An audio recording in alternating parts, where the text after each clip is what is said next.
happening, Odd Squad? It's a new week, new beginnings, they say. And it's a new chance for you to check us out because it is 1 o'clock Central Standard Time on a Monday. The Monday blues you might be having, ones that Scotty Scheffler or his betters aren't.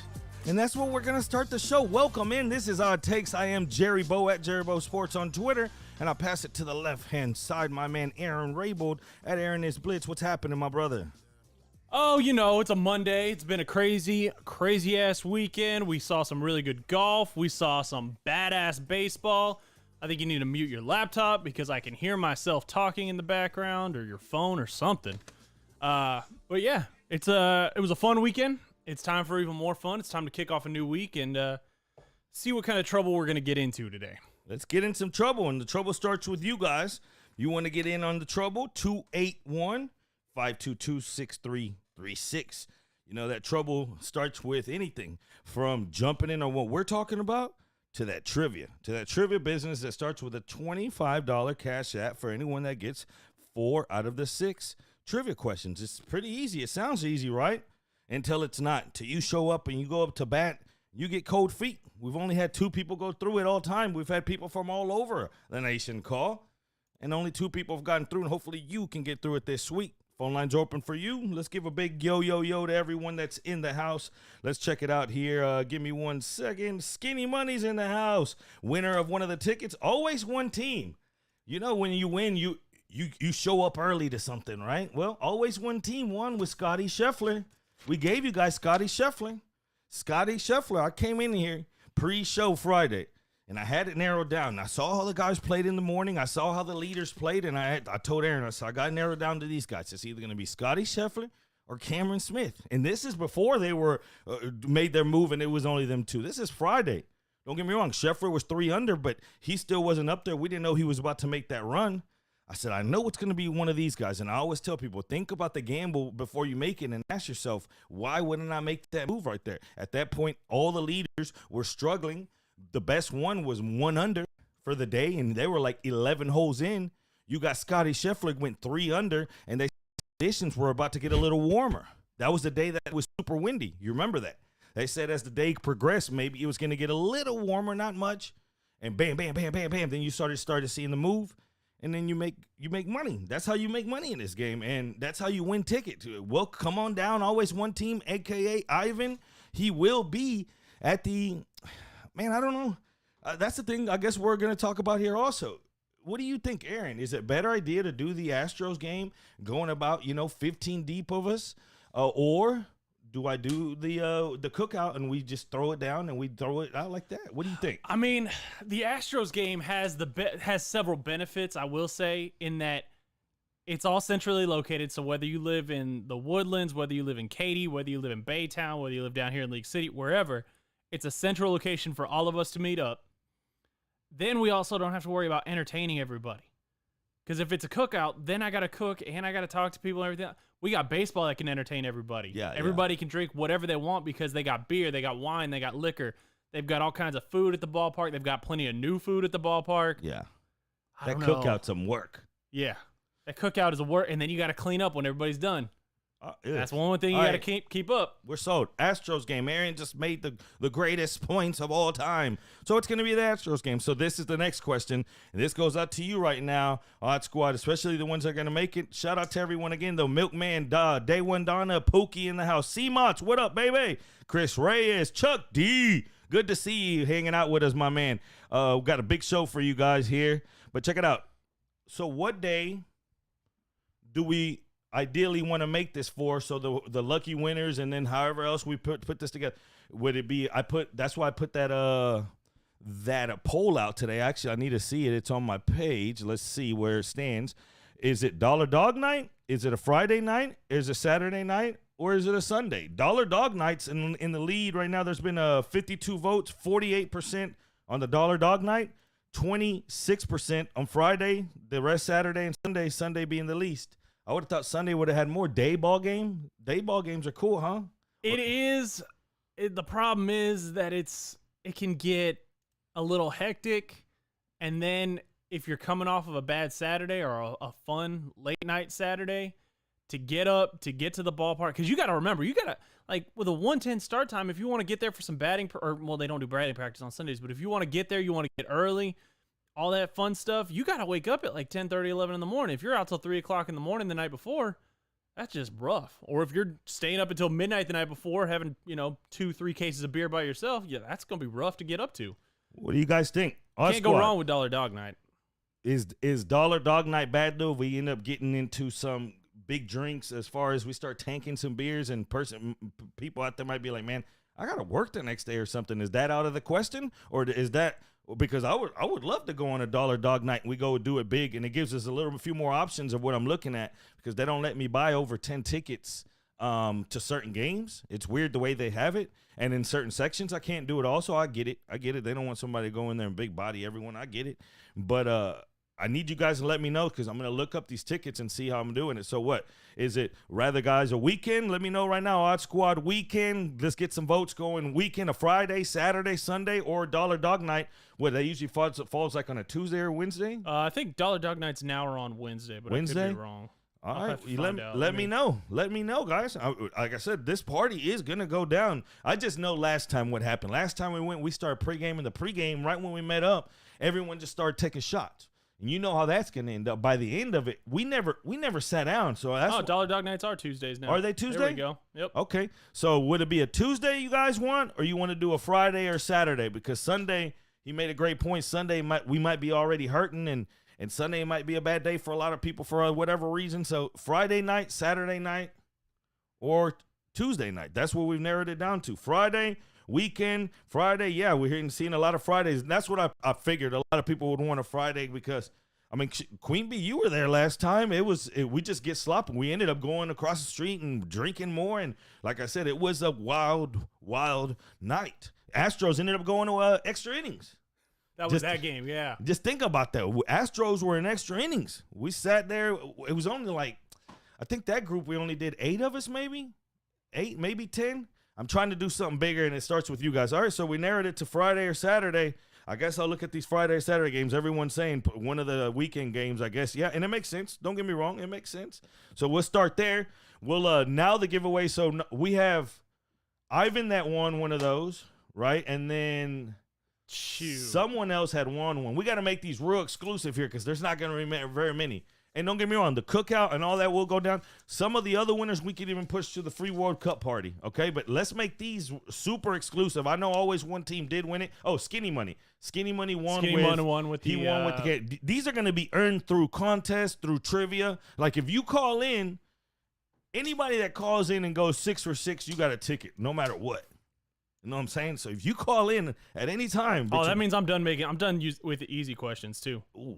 Forget that. You better be a scholar calling into this show. 281-522-6336. But remember, it's going to be an adventure. We're going to go there. We're going to pregame. We're going to go in that game.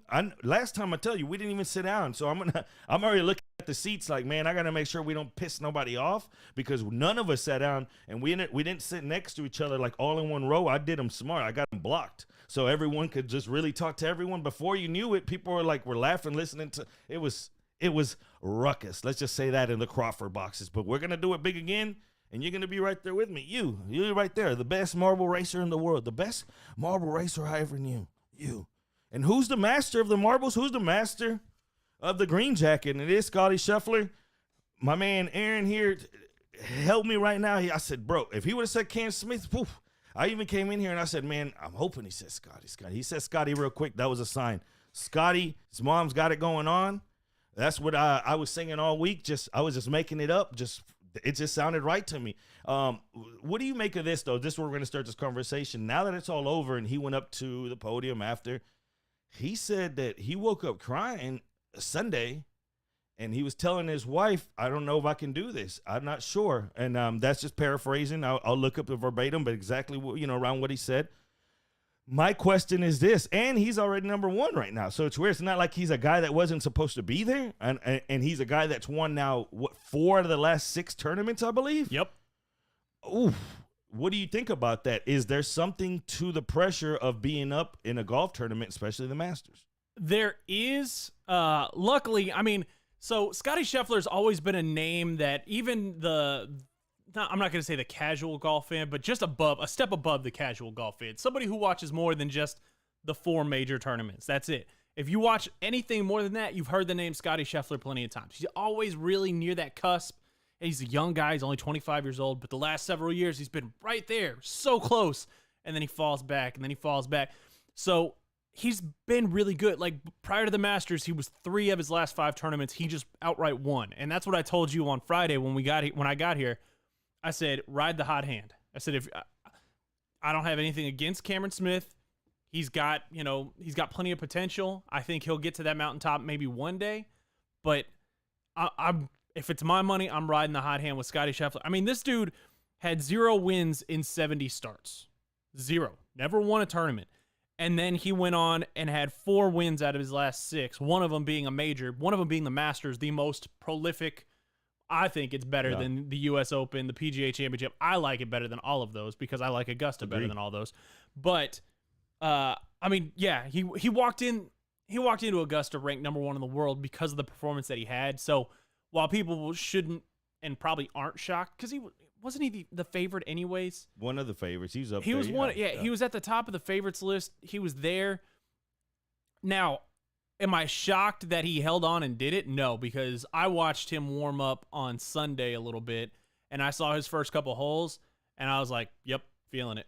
He whatever he had in his mind, he got rid of that in a hurry, and he went right back to just, dude, I'm whacking a ball on some freaking grass. This is nothing. And you could see how calm his demeanor was at times. When we talk about pressure situations in sports, let's narrow them down, though, because now that you think of it and he says something like that, is that one of the scariest things going into the Sunday with a lead, and you had a 6-shot lead, then it went down to 3, so it's like, man, is that, or what other sport, a free throw? You think a free throw is more natural, right? You're supposed to, a decent free throw shooter. What is it, a penalty shot?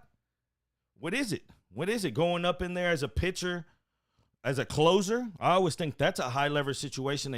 A closer with a man on first and second, and they put you in there, you're going in there to clean up somebody else's mess. Think about that. I think a closer is probably one of the ones where you have to have just ice water in the veins, right? Let me know right now, Odd Squad, which one of the sports? Scotty Scheffler said, they say that he cried to his wife and he said, man, I don't know if I can do this. And she had to tell him, you're Scotty Scheffler. What are you talking about? You're Scotty Scheffler, she told him.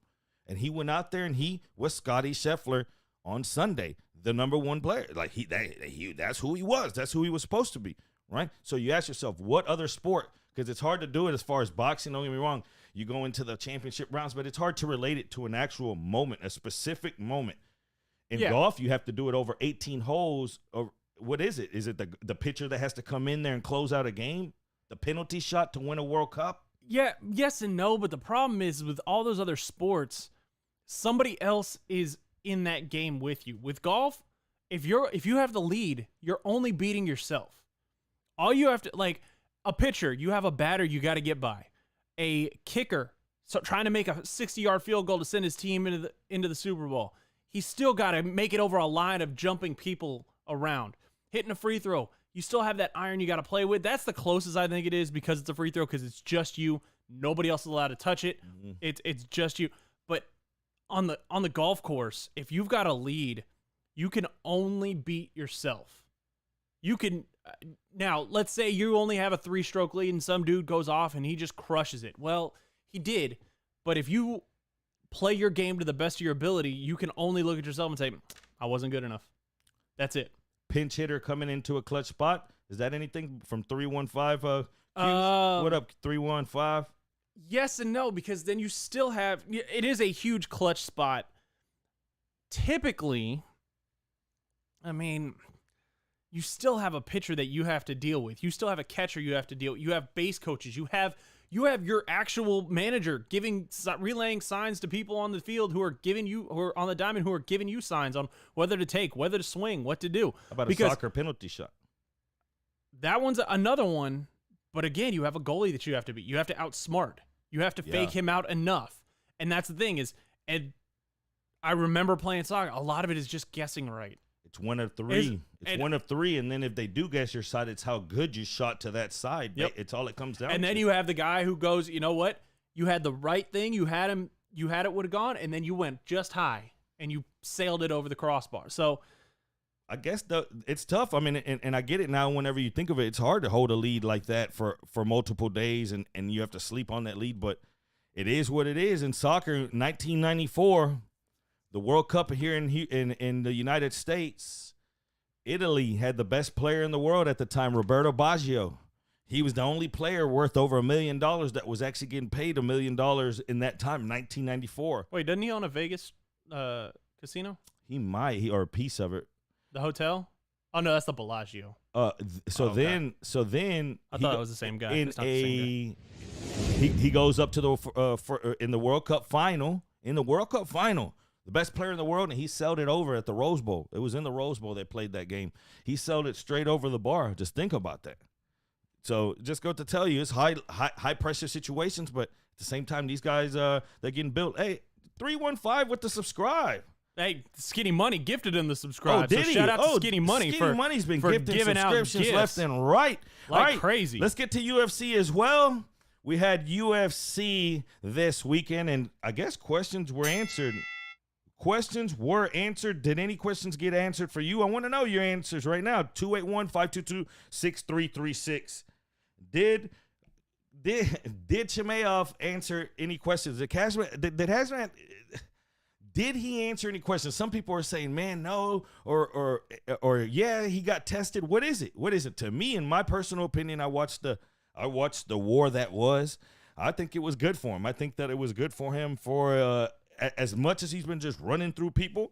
I think that at this point, somebody to come up there, it's funny usually whenever you have these big names that are catching fire, they usually don't get the number 2 ranked guy. Like, hey, you know what? We're gonna give you the number 2 ranked guy. Go up there and fight him. Well, that's what they did. They gave Chimaev the number 2 guy. And what did he do in there? He went in there and he represented it in a war, and something that proved, okay, yeah, if he went in there and just ended it real quick, you would have got the same answer, and you would have been like, damn, he's real dominant. But I think in this fashion, the way it went down, it showed, you know what?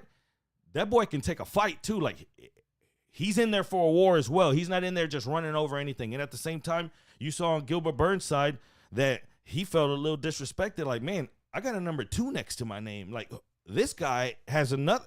Who's this guy? What is he proving? I've been in there against all the big names. So he felt some type of way. If you watch the fight, he fought like he felt some type of way, and it was a war. Some are saying maybe it's going to go down as fight of the year, and it's early in the year. It's going to be hard to beat it because these 2 guys stood in there and fought. Did you catch any of it, or do you have any thoughts as far as the hype around Chimaev? Is that good for a fighter? I didn't actually get to watch any of it. I had event all weekend that I was not stuck doing, but I was out doing it at NASA all weekend. I didn't get to watch any of it live. I watched a bunch of the highlights. I watched the replays. It looked like Chimaev is not like we thought he could have been the real deal. But again, like you said, he didn't go in there and end this fight in 2 rounds and just call it good. Just walk in there, drop a couple bombs, and be good. He has now proved that you can take the fight to him, and he can regroup with his team during a bell and re-strategize and go, okay, you know what? I wasn't planning on this. I wasn't, I'm getting my ass kicked right here. Here's how I can turn it around. Here's how I can improve. This proved that, and there's guys out there. Having note, Alex Morano. Alex Morano is a guy who literally enjoys getting hit in the face. I've talked to him about it. I've asked him about it. He loves when somebody punches him in the face because he knows he's going to go right back and do it. And if he's still standing after you punch him in the face, that just lights him up even more.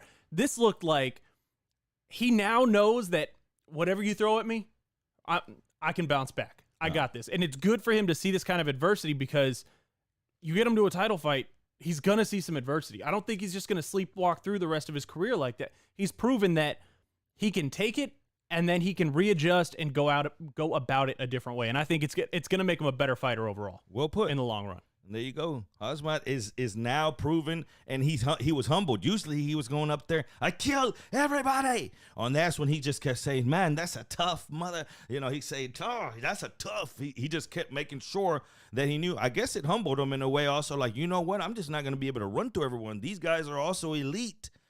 I'm just a little step above. He said that he was going to go back to the drawing board and try to end fights again, but it's good to see him now. The next matchup they're trying to say is they were at first going to say that he would be the number one contender. Who knows? It's Kobe Covington is who they're painting the picture to giving him the shot up against next, which it's a huge jump. Hate him or love him, even if you love or hate what Covington is or how he tries to do things inside the ring, inside the octagon, inside that octagon, the boy handles business. You see what he does, and the only person that he can't seem to beat is Usman, which nobody could beat, and which is right now the pound for pound dude. Who's better than Kamaru? No one, right? So then you ask yourself, all right, let's see. Chimaev, next one, he's got to go through a murderer's row right now. You know, when some people get there, they don't have to go through a murderer's row like he's about to. Right now, for him to get there, he's going to have beat Burns. Then he'll have to go and fight Covington. Then if they put him up against Usman, imagine that. And then what? You think if he beats Usman, they're just going to give him a layup? So just think about what the hype behind him is and what Dana White is praying. Dana White is praying. You saw him go in the octagon right after, and he was like sweating. You could tell. I was looking. I'm like, this fool, he loved that because it only proved like he's looking for a star. When you're asking who's the star right now in the UFC, when they used to have the Connors of the world or John Bones Jones or who, Nunes, she finally lost. And it's like, so who's the star in the UFC right now? Like, one that's just like, man, I got to watch him. And he's hoping it's this guy. He's hoping, he's praying. And he went in there and fought and went into a war. Man, Dana White just sold so many tickets, and he went in there and told Burns. I saw him. I was peeping what he was doing. He went and told Burns something like, hell of a fight, man. Don't worry. I'm going to give you another big one. He deserves it. And that's where we are now. Then we got the Sterling Peter Yan rematch that everyone needed to see. And everyone got a different answer than what they thought. On the first time around, Yan with the illegal knee, Sterling gets the win. Sterling, which at that point I had Yan, and I thought Sterling was chicken crap because I thought he was faking that concussion. I really did. Then after the fight, you see him on social medias with his boys. They're at somebody's house and there's drinks in the thing. He's got the UFC belt. I'm like, man, get out of here. Either way, I tell you guys, this is how gambling is won. Gambling is this. This is what you have to think about. This is when I started winning. Is you telling the book, no, you're wrong. Like you're wrong. And usually you find to tell the book you're wrong whenever you tell them favorites. No, that favorite, you're wrong. You're just doing that because you know people are going to bet on them. And in this instance, that's exactly what it was. They knew that every Yan was going to get the money. They knew that. So they set it so high, nobody was going to bet Sterling. And you're like, man, you're going to give me like 350 to 1 on, plus 350? Plus 350 on Sterling, a guy that maybe won he gassed out. He came out real strong in that first fight and then gassed out. And then he also had an injury at that time that he had to get surgery for. So you're giving, in that first fight, it was basically even. It was even odds. So just from there to that, you're telling me that it changed 3.5 times? Or is this just a matter of, man, we're going to go with what we saw last time with Yan? And that's what it is. You have to tell yourself, man, there's no way that he should have been 351. There's just no way. And don't get me wrong, I didn't have the stones to just go out there and lay it out on him, but I just knew because I wanted Yan. I thought that it was crap the way it went down in the first fight, but you saw it went down. Sterling wins a split decision, one that Yan goes off after on the mic and says, man, I need a rematch. I don't know if Sterling gives it to him. If I was him, I'd just take off running right now with that belt and try to find someone else. And then in the final fight, we're just not much to get to other than, and we're seeing already in the Twitch, the Korean Zombie needs to retire. And it was a cool story, man. The walkout, he walks out to Zombie, that's one of the coolest walkouts ever, right? You're always going to remember that when you get older. Like, you always remember Tito coming out the way he would come out. You remember Anderson Silva, ain't no sunshine, boom, boom. You would remember that, right? You're always going to remember the Korean Zombie when he comes out, and then you hear that, the Cranberries, right? You would know, right then and there, like, man, it's going down. There's certain things, the McGregor, right when McGregor's coming out and you hear that, man, it starts rocking in that thing. It's just the way it is. Well, I'm not sure if we're ever going to see the Zombie. He says that he's not sure if he was ever going to fight again. He needs to readdress things. And Volkanovski just, maybe it was the ass whooping he gave him because he beat him to a shred to where at one point, announcers, we had the under. So yeah, we were like, yeah, just call the fight. It's funny how your mind just starts talking because your money's on it. You're like, man, just call the fight. He has a family at home. Damn it. This is assault. Just call the fight. Rogan, everyone was saying it. And at that point, they came in and checked him. And they said, do you want to fight? And he said, yeah, they let him fight. At which, that didn't end up good. The Korean Zombie, out of there. I don't even know what else to say other than Henry Cejudo came out today. This is how we're going to end this UFC talk. Henry Cejudo came out today and says, I'm unretiring. You remember Cejudo retired winning multiple belts. Okay? Everyone, public enemy, not number one, but one of the biggest public enemies in UFC. People don't like one Cejudo. Well, he said he's back. It was just announced about an hour and a half, 2 hours ago. I saw it was posted. He said he's back. He's putting he has to go through the drug test protocol. I don't know how far back they have to test and forward, and he has to do some things. But he said he's back, and he said that's what the fight he wants. He wants to fight. He even said it. He's not that great, and I'm going to go ahead and beat him. We're going to go ahead and hit halftime here for you guys. So 281-522-6336. You want to get in on the show at any time, I'm telling you. If you want to get to the Astros game, if you want to go out, we're going to drink some beer. We're going to pull for the Astros. We're going to drink more beer, and then we're going to pull for the Astros again. Hopefully we catch some tickets that night because I'm going to have an Astros ticket. I don't give a damn who's pitching. Marbles are next, and this is all it takes. Stick around.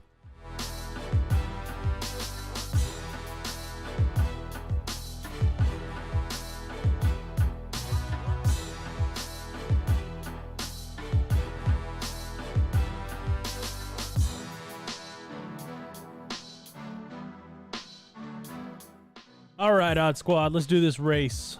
Let's see, where's my button? I had to move some stuff around. There's my button. Let's race.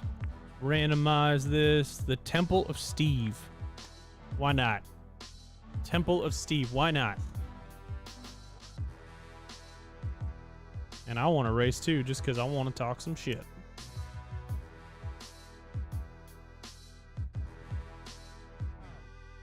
All right, I will give you guys 1 minute. 1 minute. Oh, thanks, Toof P, for the raid. Damn it, where's my raid button?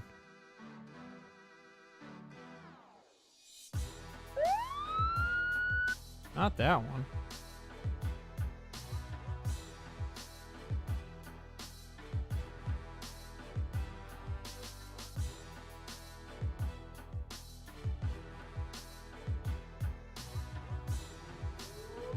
Thank you for Toof P for the raid. Appreciate it, Josh.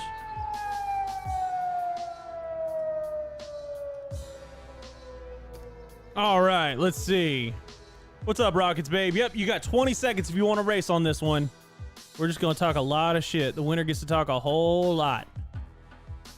Chris Reyes is sitting right... Let's see. Can y'all see this right here? Chris Reyes is sitting here with the fastest time on this track of all the Odd Squad, 2 minutes, 14 seconds. Let's see if he can beat it.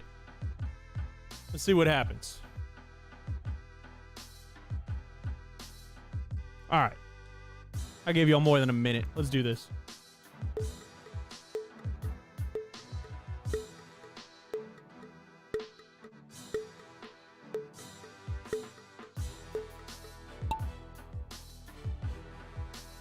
All right, let's look at what this track looks like from a 30,000 foot view.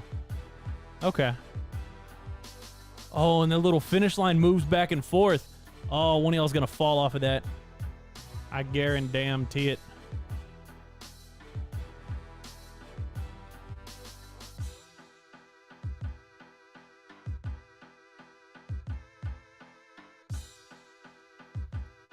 I want to wait for a bunch of y'all to get out of this circle of death, and then we'll...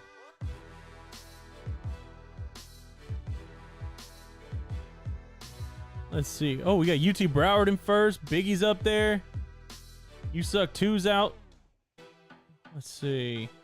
All right, now let's zoom in. Biggie's out there in first right now. You Suck 2's in second. Joel's in third. Goldie's in fourth. Man, Biggie's got a lead. And he is just taking that lead and running.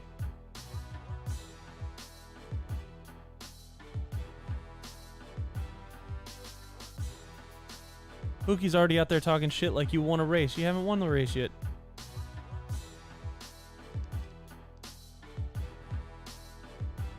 All right, where's my number 1 marble? Somebody's over there on the little loop-de-loop down there. There we go. Nope. Show me first place.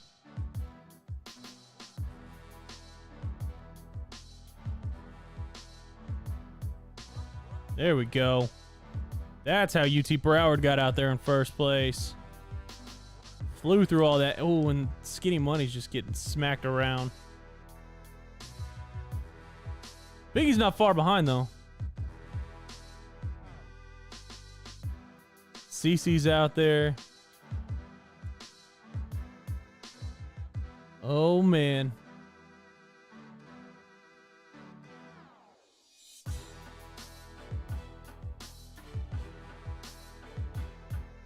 Let's see. Oh, Broward died. Oh, is our fearless leader going to win it all? Oh, Virginia Buttonweed died. People suck. Oh, Pookie wins.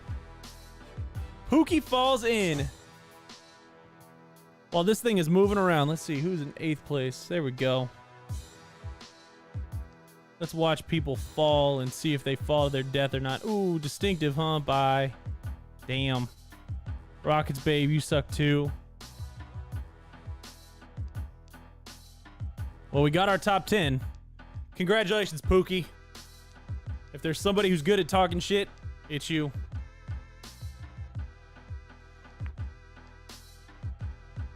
Damn. There's plenty of all that fell off. Look at this. B. Hannon, Joel Hernandez, Chris Ray. I'm not going to read all those names. It's like a million names. Whew. All right. We'll be back here in a second, guys.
Welcome back, Marbleheads.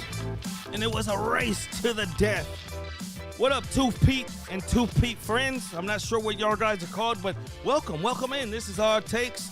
I'm Jerry Bow. That's Aaron Raywood. We try to bring you sports and entertainment, a lot more entertainment. Middle of your day, 1 o'clock Central Standard Time, depending where you're at. Hopefully it's right there in the middle. You're on a lunch break. You're like, what the hell am I going to do today? We tune us in and we try to make your day a little bit smoother. I do gamble on the side. They say that the guy does place bets at times. And they say he does win pretty often. And so if you tune in the show, you might get blessed with wins. That's what we do here. We cash tickets. My producer just got a $50 bill on the break because he helped me to get to Schefter. Right? Scheffler. I said Scheffler. I said Schefter. I'm about to talk about Aaron, fucking Schefter. Yeah, let's wait. Let's hold off on that first. We're going to talk about that for sure, though. But, yeah, Scotty Chef, I came in here and I said, man, I know it's going to be one of these two guys. And one of the two guys was either Chef or it was Cam Smith. Ironically, that two ended up being at the end. So my bullseye was pretty good. It was thick. And we hit. So everyone gets paid. Welcome back. The marble races, if you're wondering what the hell y'all doing that for, it's all about the money. And if you want to get in right now, if you're new to this show, you're good at trivia. We need trivia fans. $25 Cash App or Venmo if you're that type of gal. but $25. $25 right now. If you can go to the trivia, you call in 281-522-6336. We get you on the show, and you can be the first winner of the week. $25. Bam, just like that. Just like that. And I'm going to make y'all a deal. Something we never do on this show. Everyone that sticks around, last marble race has a $10 automatic cash app. Whoever wins the marble race, $10, you just hit us up with the cash app. $10. So stick around. Free marble race. I mean, what the hell? And I'm leaving the game tickets. Aaron's going to tell you when. Those are going to be real exclusive. There's only 15 of them to give away. Only 15. We got 2 of them spoken for already. 2 of them spoken for. Then Aaron's going to have one. I'm buying a 15 pack, I believe. And me, don't let me get cute and invite one of my friends. Before you know, we ain't got that many tickets, right? So we're probably working with like 10. Let's get to the lightning round. Let's talk about a few things. Oh, not lightning round. Let's just a smorgasbord. Let's call it, right? Because this article grabbed my attention. You know me, they get me easy on clicks. I'm easy to get clicks on. I mean, that's why I always had viruses from LimeWire to now, right? These are the world's most dangerous alcoholic drinks in the world. I'm like, click. Let's see what we got here. So then I started at the top because I wanted to know, okay, what are they going to say is the most dangerous world? Is this going to be some Square article? Let's start with number 7, the Tokyo Iced Tea. Have you ever heard of that? No. What the hell is a Now I got to Google this stuff. Exactly. I never had heard of it. It's the Long Island Iced Tea is an alcoholic beverage that's extremely popular. Had plenty obviously. Of those. Yeah. It's basically just like one with typically the gin, the vodka, the tequila, light rum, dark rum if you want, triple sec. That's topped with a cola, sour mix, and actual iced tea. The Tokyo one, though, actually it's got a fruitier taste, but then it goes down smooth with the added complication of alcohol poison. They said altogether the Tokyo iced tea has the equivalent of 8 to 9 shots of liquor. Woo! I'm going to try one of these now. Oh, it's got Midori. It's green. Let me see if I can put this up on the screen so I can show you guys what it looks like. Because it looks like something that, you're,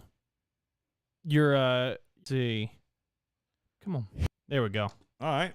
The next on the list, and if you want to start looking. All green and everything. Like, you got your kiwi right there. That's something that you end up drinking and you end up waking the next day. What the hell did I do? Remember, stick around for the marble race, $10 free. The Horseman. I've heard of this one, and I've drank one, unfortunately. You may be familiar with the 3 Wisemen, which was a shot of Johnny Walker, a shot of Jim Beam, and a shot of Jack Daniels. That was the 3 Wisemen. Okay. Well, the 4 Horsemen, you end up adding, what is it? I forget what the 4 Horsemen, you added one more. What is it? It was a Tennessee whiskey, I believe, that you added in there. Let's see. I'm trying to look on this list. So, 4 Horsemen has been, you can make it a couple of different ways. You've got Jim, Johnny, Jack, and Jose Cuervo. That's what it is. My bad. My mind went blank like a mine eraser. Jose. Yep. The 4 Horsemen. Now the golden rule is don't mix those lights and those dark liquors. Now if you're just gonna be shooting them, don't get me wrong. If you're a veteran, you can play with the line a little bit, but if you're taking a 4 Horsemen, you know what kind of night you're in for. The 4 Horsemen. I used to have a friend right whenever we turned a little bit past 21. He thought it was cool. Like, depending on the bar you're at, a lot of down here in Texas, Jose is substituted in, but a lot of bars I'm not gonna say up north, Tennessee, Colorado, you order a 4 Horsemen instead of Jose Cuervo, they're gonna throw in Jameson, so it's gonna be 4 whiskeys, so you're mixed. But down here, I've always seen it made with Cuervo on there. Yeah. All right, check this one. So you're getting 3 whiskeys and a tequila. How about this one? Next time, Cece, all you guys, all you gals up at the bar next time, what do you want, my lady? You just tell them, I want liquid cocaine. That named number 5 on the list.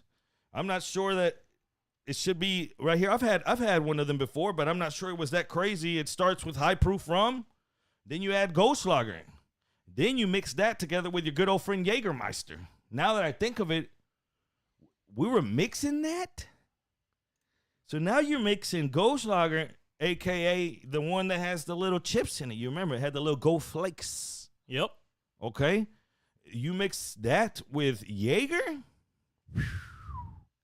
That's a hell of a hangover. That's just when a bad you think of a taste. hangover right now, think about that. What up, Keith? Yeah, we're handing out blessings. I get blessed with Scotty Chef. Everyone gets blessed. But don't bless yourself with no liquid cocaine. Don't do yourself with the Goldschlager mixing with Jaeger. Jaeger shouldn't be mixed with anything. And then when they started mixing Jaeger with energy drinks, you knew all hell was going to break loose. Then you saw Jaeger start mixing some with energy drinks and Crown. You're like, y'all keep playing around with Jaeger. I had to put Jaeger down years ago. Do you still hit the Jaeger? Like, Hell no. I can't even. My late teens to early 20s were filled with Jaeger, and I mean filled. Like to the point where me and a dude split a handle in a parking lot of a bar. Warm? Ugh, No. We had a cool, like, we planned this out because there was a country bar that used to be out in Tomball that would you could show up drunk if you were underage, and they had to start getting really strict about not serving minors, but you could always go out into the parking lot and drink whatever you brought with you in your truck, and they wouldn't care. They don't care. So me and we went with a bunch of friends who were all over 21. There were two of us who were under 21.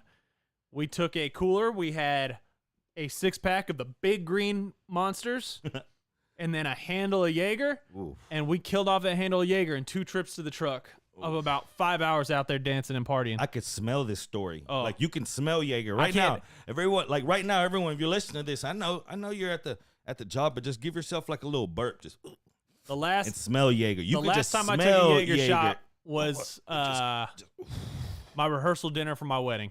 I have an uncle who loves it, brings it everywhere he goes, and he showed up with a bottle of it. That boy's wild for that. That Yep. Jaeger hangover always hit different because you can always taste it too. You know, that next morning you're like, oh no, what did I do?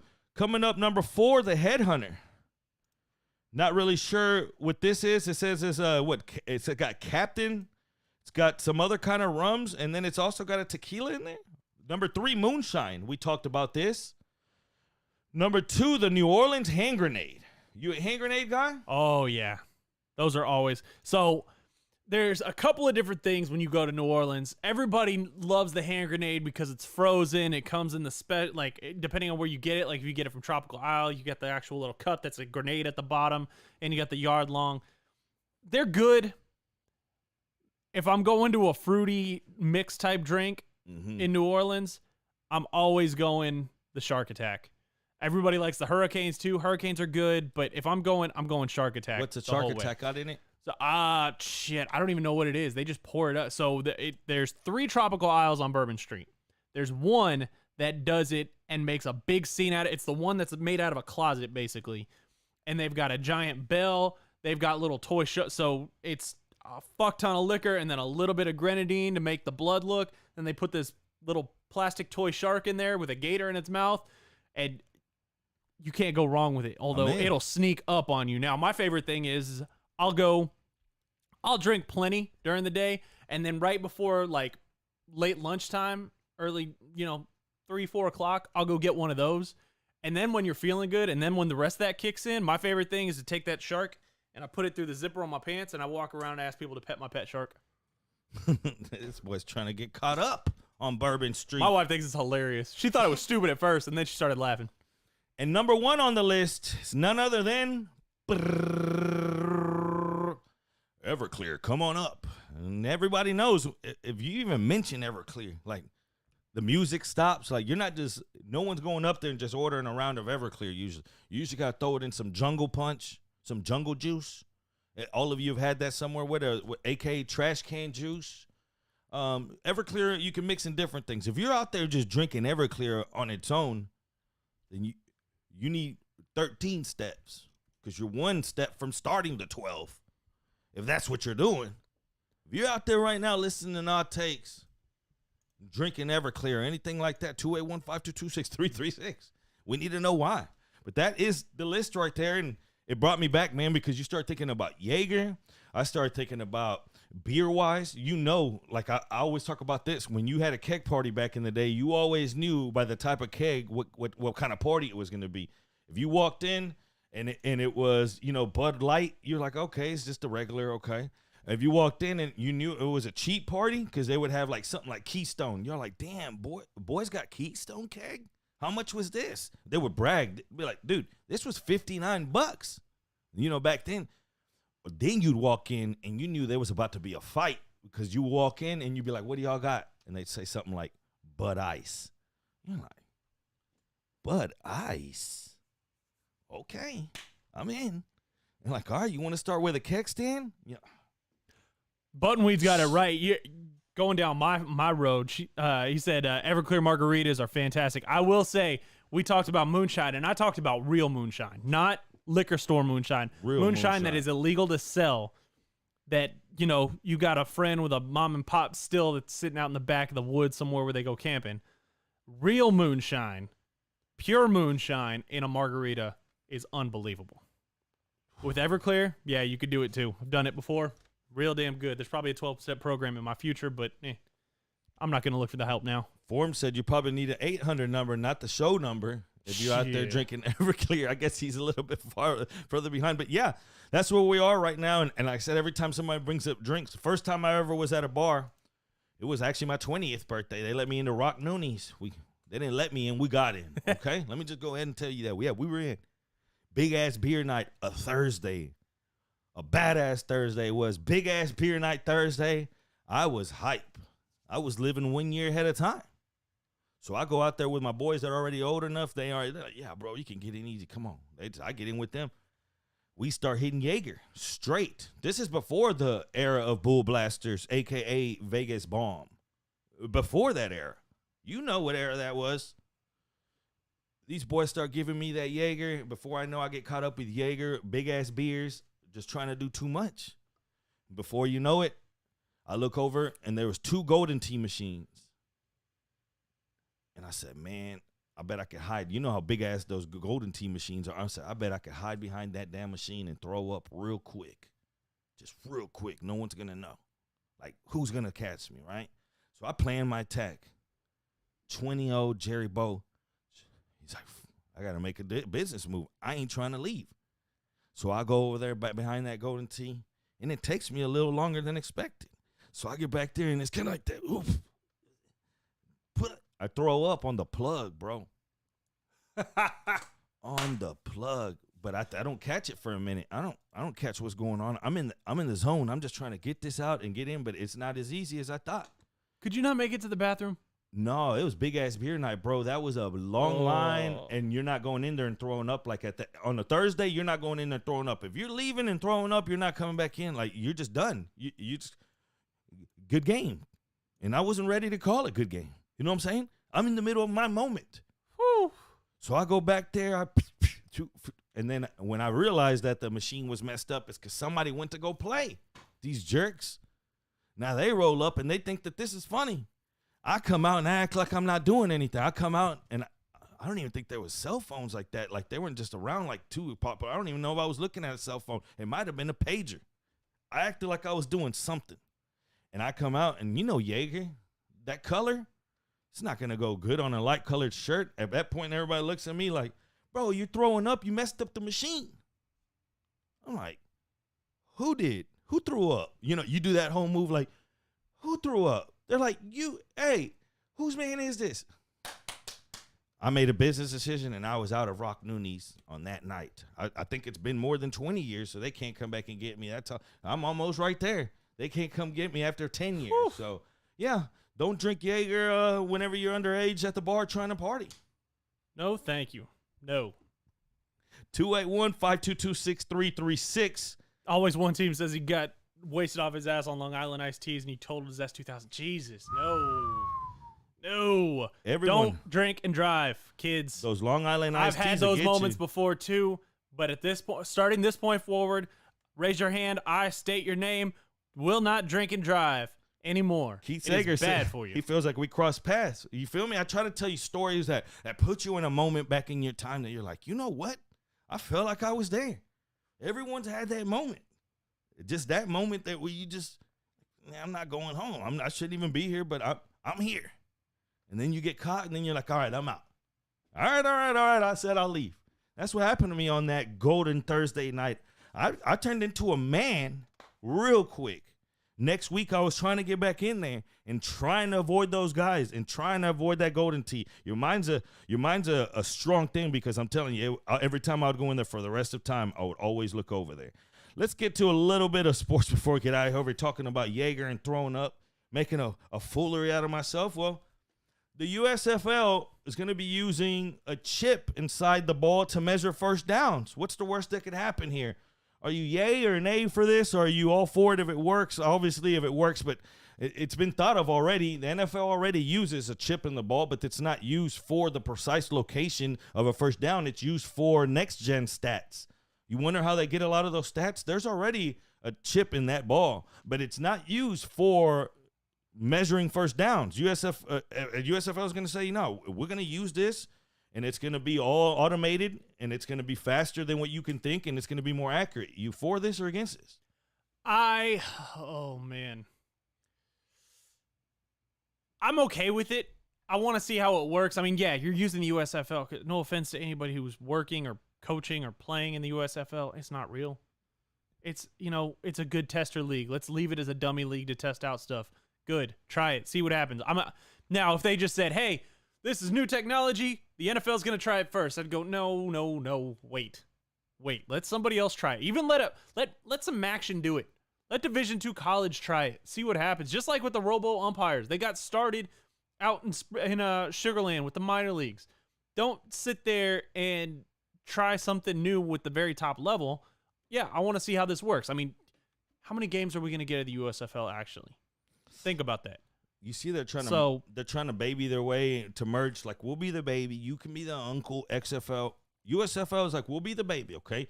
Uncle, and then uncle's got to connect to the NFL, the daddy, okay? And NFL's already talking to XFL, like, hey, we can talk. So USFL is going to try to do anything that they could be ahead of the game. Other things that are going to be included: 2 players from each team will wear a helmet cam throughout the game, and then they'll use drones for alternative camera angles. I like the drone thing, the helmet cam thing.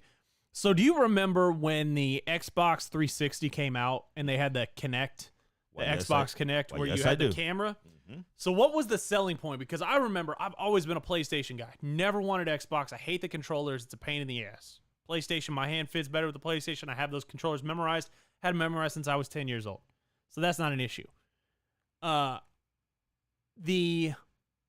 The issue, or the thing I remember most about that Xbox 360 and the Xbox Kinect coming out, was that they had told people, hey, look, there was an article that, like, eventually we're going to put cameras in the helmets of these players. So when you're playing Madden 2025, yeah, you can see you're going to be on the field. And you're going to be able to do that just like the Nintendo Wii, where you're sitting there, but it's like a full integration where you're on the field. And I was like, oh, that's awesome. And then they went to the players and they were saying, you're not putting a camera on my fucking helmet. Yeah. You're not hearing the shit I'm saying during a fucking huddle. Mm-hmm. Get the hell out of here. I think it's going to be interesting. I want to know, like, is it going to be like the XFL where they had the mics on the field go live during, pre-snap, so you could hear the counts, you could hear specific coverages being called out and stuff like that, you could hear plays being called?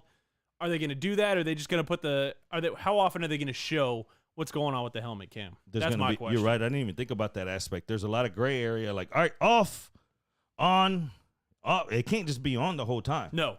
Obviously, they can't be on. Unless they're doing like a pay-per-view type of model where you can say and do whatever the hell you want. There's going to be stuff said that people are going to go, I think it'll be like the mic'd up, though. Like, you see how the mic'd up, they do it more towards the middle of the game because someone's back there editing real quick. Yeah. They catch a few moments. They're like, all right, that's TV safe. So yeah. I guess we'll see at this point when you're the off-brand. When you're the off-brand anything, you got to throw something in there to catch the attention. We saw the accelerated clocks, and we saw a lot of different rules. But at the same time, now we're getting real off-brand. We always talk about like off-brand cereal. Now you're getting way off of it with the USFL. They try to, like I said, we've talked about some of the coaches. Fisher, if you're getting Jeff Fisher to get as your coach, and that's supposed to shake the world of your new league, you're in trouble. And I'll tell you right now, who else is in trouble? Deebo Samuel reported that he wants to be the highest player. Now we know why he took off the 49ers. Does Deebo Samuel deserve to be the highest paid player outside of quarterbacks? I again, he's got so much time at running back, and you use him like a running back so often. I don't think so. I don't think you put that much of an investment into a guy who takes that kind of a beating. I get it. He's electric. He's a dynamic player. I don't honestly, and this is going to sound stupid probably, I still think the highest paid player who's not a quarterback needs to be Aaron Donald.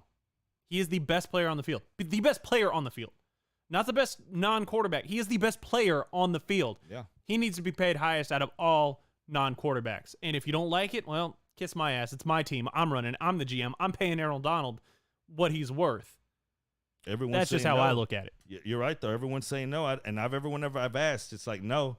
I was just curious about that now because that's where he's at. He's come out and said that that's what he's looking for. I'm not sure too many teams are going to agree with that.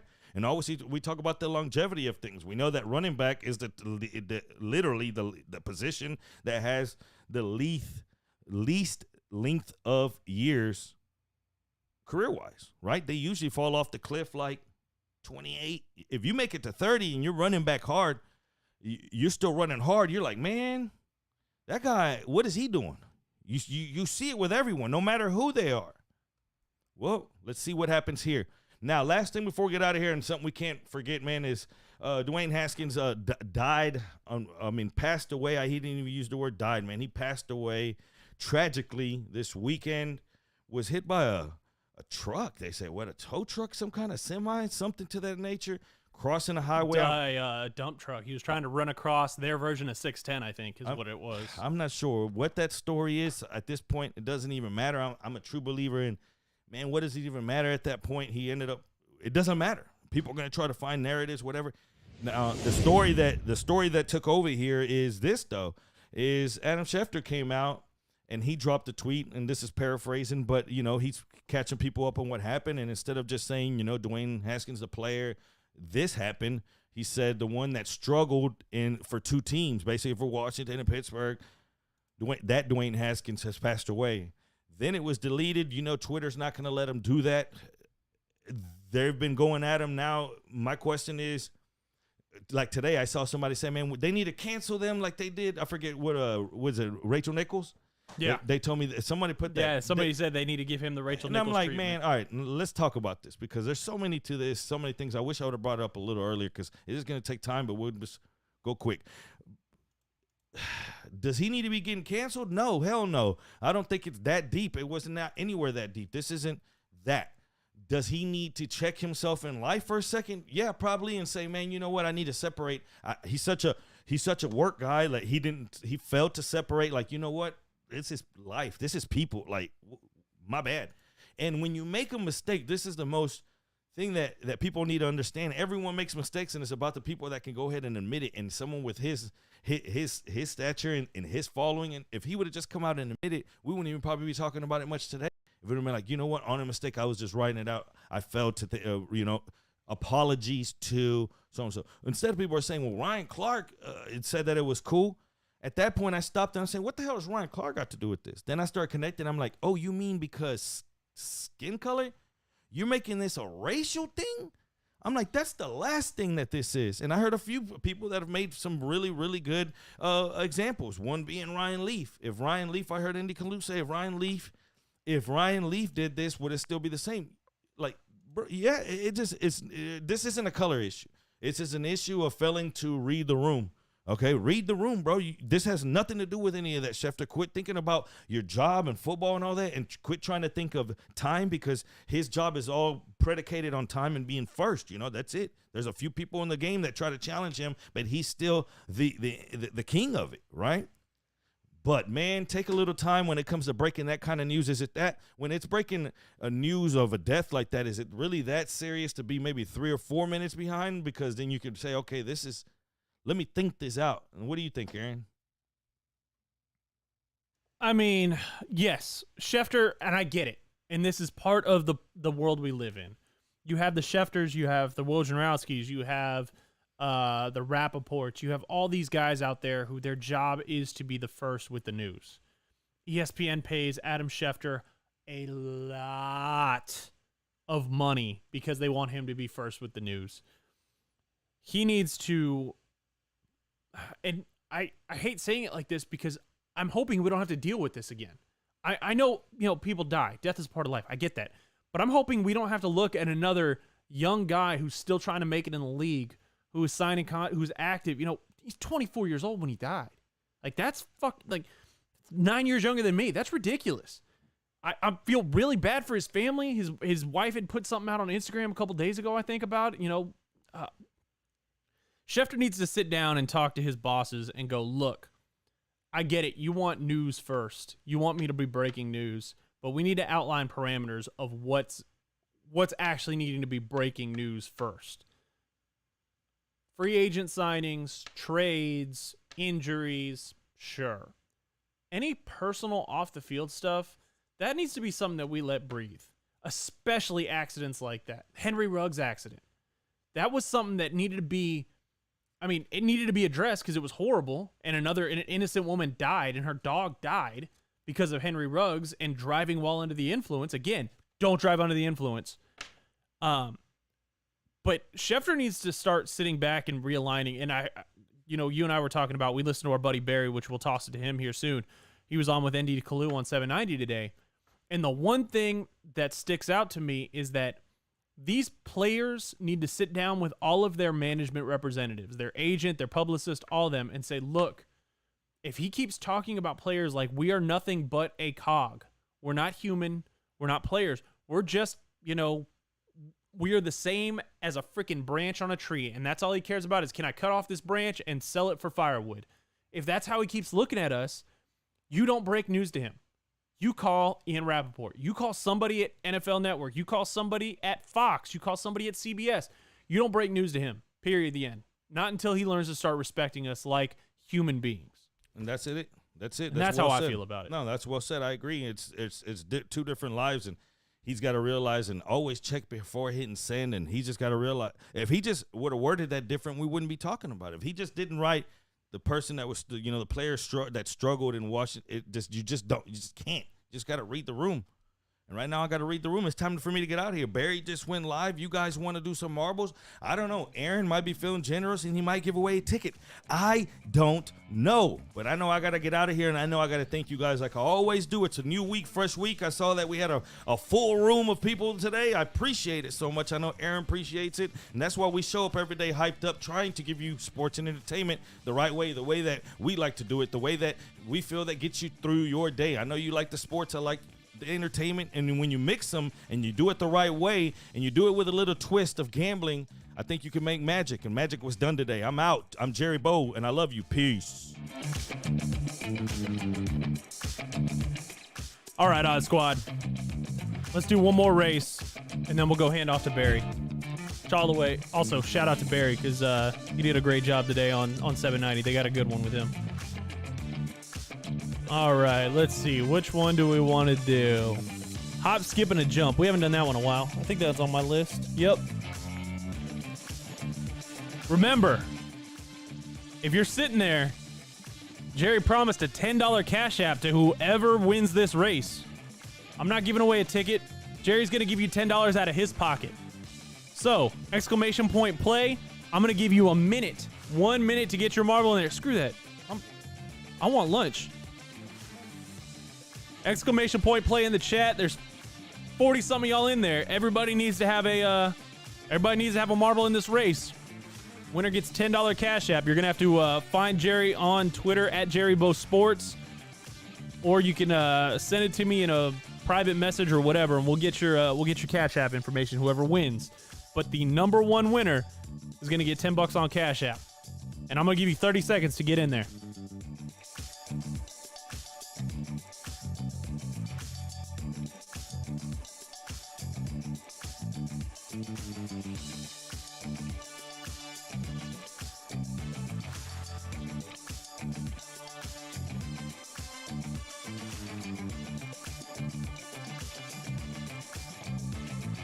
All right, 10 seconds, and I'm hitting play.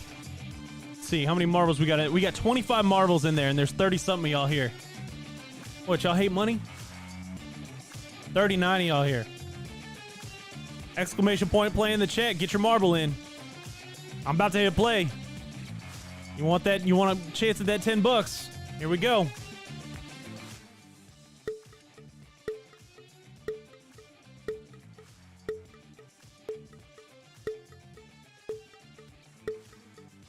Chris, you're so nice watching over CC and making sure she got hers in there. All right. I'm going to let y'all run through that thing of death. Oh, this is the cannon one, too. Hell yeah. I don't want to zoom in yet because I don't want everybody to get motion sickness going around and around and around.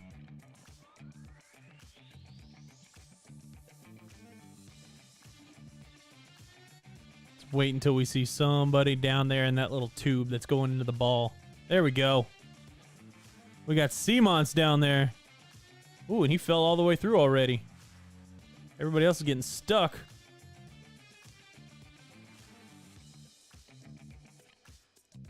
Seamonts and Distinctive, huh?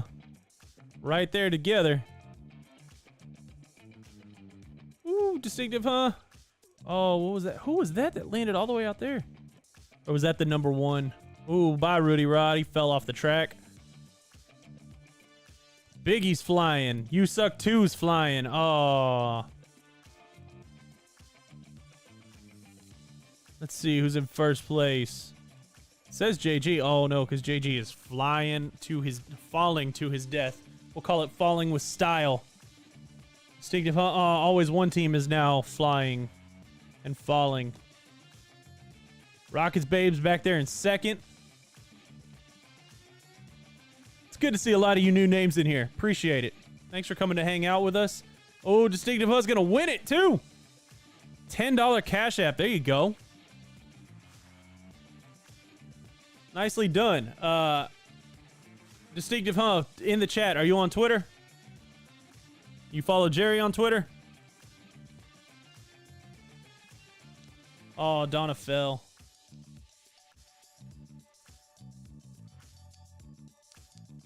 Well, our top 10 are finished.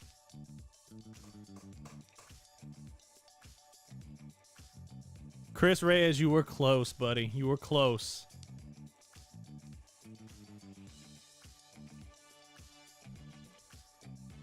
All right. Distinctive Huh, if you're following Jerry on Twitter at JerryBoSports, go and DM him your Cash App info, and he'll send you that $10. There's your winners. All right, let's go raid Barry now. Let's see. Let's find Barry. Barry. Where's my mouse? There we go. Let's go raid our buddy Barry.